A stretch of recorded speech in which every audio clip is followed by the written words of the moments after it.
श्रीमद् भागवत महापुराण 15वां अध्याय चतुर्थ स्कंद 15वां अध्याय महाराज पृथु का आविर्भाव और राज्याभिषेक।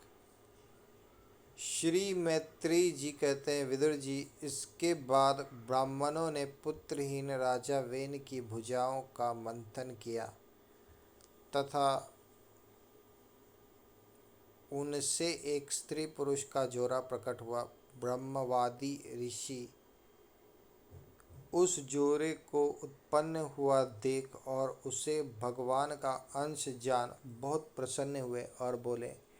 ऋषियों ने कहा, यह पुरुष भगवान विष्णु की विश्वपालिनी कला से प्रकट हुआ है और यह स्त्री उन परम पुरुष की अनपायिनी, कभी अलग न होने वाली शक्ति लक्ष्मी जी का अवतार है। इनमें से विदुर जी, इसके बाद ब्राह्मणों ने पुत्रहीन राजा वेन की भुजाओं का मंथन किया, तब उनसे एक स्त्री पुरुष का जोड़ा प्रकट हुआ। ब्रह्मवादी ऋषि उन जोड़ों को उत्पन्न हुआ देख और उसे भगवान का अंश जान बहुत प्रसन्न हुए और बोले। ऋषियों ने कहा, यह पुरुष भगवान विष्णु की विश्वपालिनी कला से प्रकट हुआ है और यह स्त्री उन परम पुरुष की अनपायिनी, कभी अलग न होने वाली शक्ति लक्ष्मी जी का अवतार है। इनमें से जो पुरुष है वह अपने सुयश का प्रथम विस्तार करने के कारण परम यशस्वी पृथु नामक सम्राट होगा। राजाओं में यही सबसे पहला होगा। यह सुंदर दांतों वाली एवं गुण और आभूषणों को भी विभूषित करने वाली सुंदरी इन पृथु को ही अपना पति बनाएगी। इसका नाम अर्ची होगा। पृथु के रूप में साक्षात श्री हरि के अंश ने ही संसार की रक्षा के लिए अवतार लिया है और अर्ची के रूप में निरंतर भगवान की सेवा में रहने वाली उनकी नित्य सहचरी श्री लक्ष्मी जी ही प्रकट हुई हैं।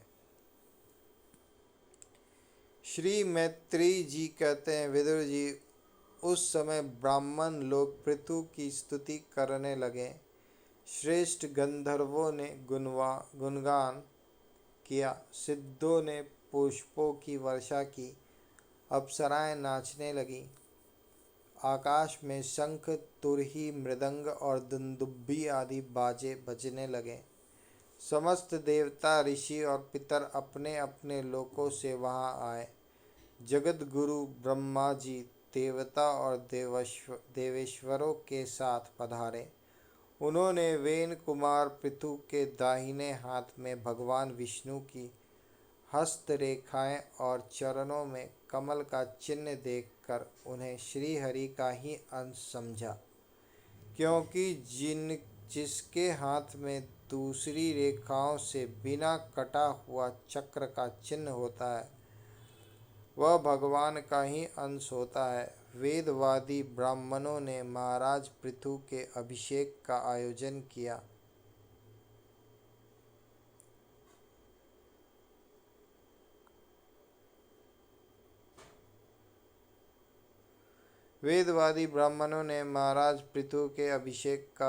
किया। सब लोग उसकी सामग्री जुटाने में लग गए।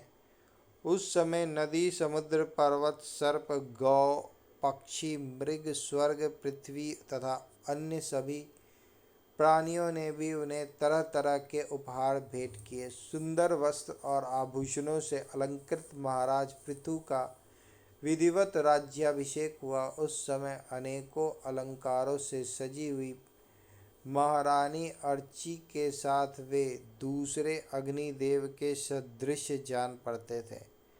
वीर विदुर जी, उन्हें कुबेर ने बड़ी ही सुंदर सोने का सिंहासन दिया तथा वरुण ने चंद्रमा के समान श्वेत और प्रकाशमय छत्र दिया, जिससे निरंतर जल की फुहियां झरती रहती थी। वायु ने 2 चंवर, धर्म ने कीर्तिमयी माला, इंद्र ने मनोहर मुकुट, यम ने दमन करने वाला दंड, ब्रह्मा ने वेदमय कवच, सरस्वती ने सुंदर हार, विष्णु भगवान ने सुदर्शन चक्र, विष्णु प्रिया लक्ष्मी जी ने अविचल संपत्ति, रुद्र ने 10 चंद्रकार चिन्हों से युक्त कोश वाली तलवार, अंबिका जी ने 100 चंद्राकार चिन्हों वाली ढाल, चंद्रमा ने अमृतमय अश्व, त्वष्टा विश्वकर्मा ने सुंदर रथ, अग्नि ने बकरे और गौ के सींगों का बना हुआ सुदृढ़ धनुष, सूर्य ने तेजोमय बाण, पृथ्वी ने चरण स्पर्श मात्र से अभिष्ट स्थान पर पहुंचा देने वाली योगमयी पादुकाएं, आकाश के अभिमानी देवता ने नित्य नूतन पुष्पों की माला, आकाश विहारी सिद्ध गंधर्व आदि ने नाचने गाने बजाने और अंतर्धान हो जाने की शक्तियाँ, ऋषियों ने अमोघ आशीर्वाद, समुद्र ने अपने से उत्पन्न हुआ शंख तथा सातों समुद्र पर्वत और नदियों ने उनके रथ के लिए बेरोक टोक मार्ग उपहार में दिए। इसके पश्चात सूत, मागध और वंदी जन उनकी स्तुति करने के लिए उपस्थित हुए। तब उन स्तुति करने वालों का अभिप्राय समझकर वेन पुत्र परम प्रतापी महाराज पृथु ने हंसते हुए मेघ के समान गंभीर वाणी में कहा। पृथु ने कहा, सौम्य सूत, मागध और वंदी जन, अभी तो लोक में मेरा कोई भी गुण प्रकट नहीं हुआ, फिर तुम किन गुणों को लेकर मेरी स्तुति करोगे।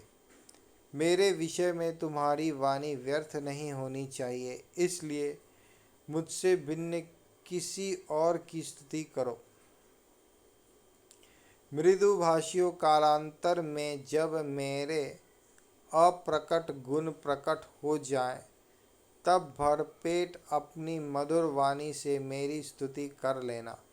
देखो, शिष्ट पुरुष पवित्र कीर्ति श्री हरि के गुणानुवाद के रहते हुए तुच्छ मनुष्यों की स्तुति नहीं किया करते। महान गुणों को धारण करने में समर्थ होने पर भी ऐसा कौन बुद्धिमान पुरुष है जो उनके न रहने पर भी केवल संभावना मात्र से स्तुति करने वालों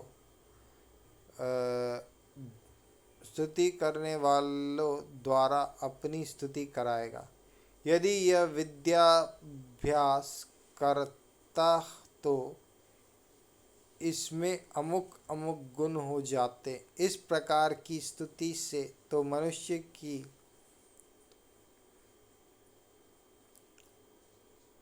वंचना की जाती है। वह मंदमती यही नहीं समझता कि इस प्रकार तो लोग उसका उपहास ही कर रहे हैं। जिस प्रकार लज्जाशील उदार पुरुष अपनी किसी निंदित पराक्रमी चर्चा होनी बुरी समझते हैं, उसी प्रकार लोक विख्यात समर्थ पुरुष अपनी स्तुति को भी निंदित मानते हैं।